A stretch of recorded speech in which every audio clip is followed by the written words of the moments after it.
Assalamualaikum warahmatullahi wabarakatuh. Perkenalkan, nama saya Keisha Febrina dengan NIM 1211221100036.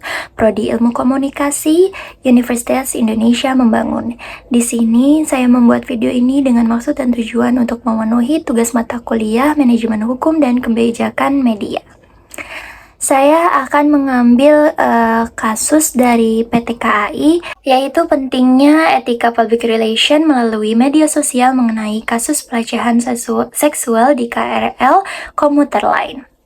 Pada tahun 2021, seorang wanita memutuskan untuk menaiki transportasi umum, yaitu kereta KRL. Kereta yang dinaiki sangat padat dengan orang-orang pada saat itu.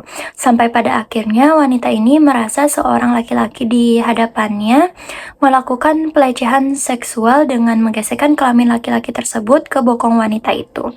Sontak wanita tersebut melakukan serangan dengan menendang laki-laki tersebut dan memarahinya.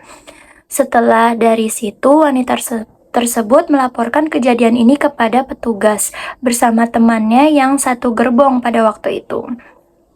Namun posisinya agak jauh.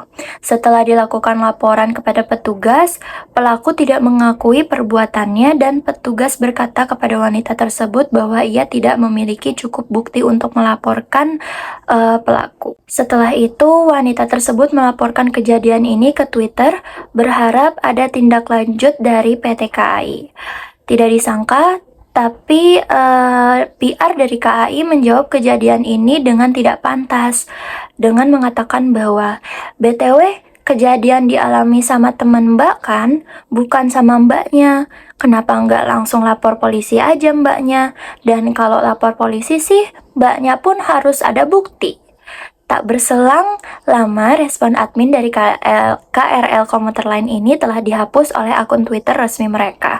Seketika komentar ini muncul, para netizen atau pengguna media sosial di Twitter bersama-sama berkomentar melalui penyerangan terhadap tweet yang diunggah oleh admin akun Twitter resmi KRL komuter lain. Dalam kasus ini perlu disadari bahwa media sangat berpengaruh untuk perusahaan. Perusahaan tidak bisa seenaknya dalam bermedia sosial karena berkaitan dengan reputasi. Seharusnya seorang public relation bertindak melalui pertimbangan yang matang, rasional, objektif, penuh integritas, dan tanggung jawab yang tinggi. Jika tidak, konsekuensinya adalah dapat menciptakan berita yang tidak terkontrol dan sensasional, sehingga dapat merugikan citra baik bagi perusahaannya. Berita tersebut pun menyebabkan timbulnya kontroversi dan polemik yang berkepanjangan karena dianggap telah melanggar kode etik public relation. Public relations hanya berusaha menciptakan pola dan saluran komunikasi yang dapat memberi arus bebas terkait suatu informasi sehingga publik merasa bahwa mereka selalu mendapatkan informasi yang dipercaya.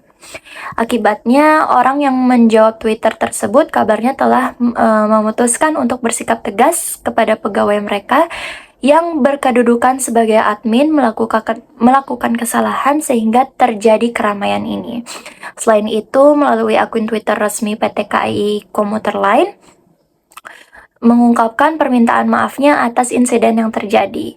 Dan perwakilan resmi dari PT KAI juga menyatakan bahwa akses yang diberikan kepada admin akun yang menggugah tanggapan yang tidak menyenangkan tersebut oleh pihak resmi mereka sendiri.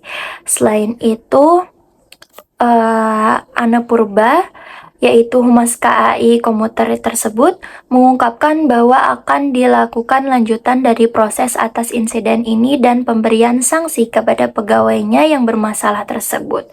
Serta PT KAI juga berjanji untuk mengawal korban ke proses hukum.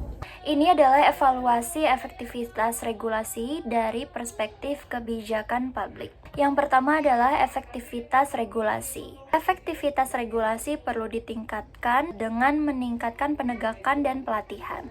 Lalu yang kedua adanya peran media sosial, karena untuk meningkatkan kesadaran dan pengawasan publik. Lalu yang terakhir adalah etika public relation, karena untuk menjaga privasi korban, transparansi, dan akuntabilitas dalam penggunaan media sosial. Itu saja dari saya, kurang lebihnya mohon maaf. Wassalamualaikum warahmatullahi wabarakatuh.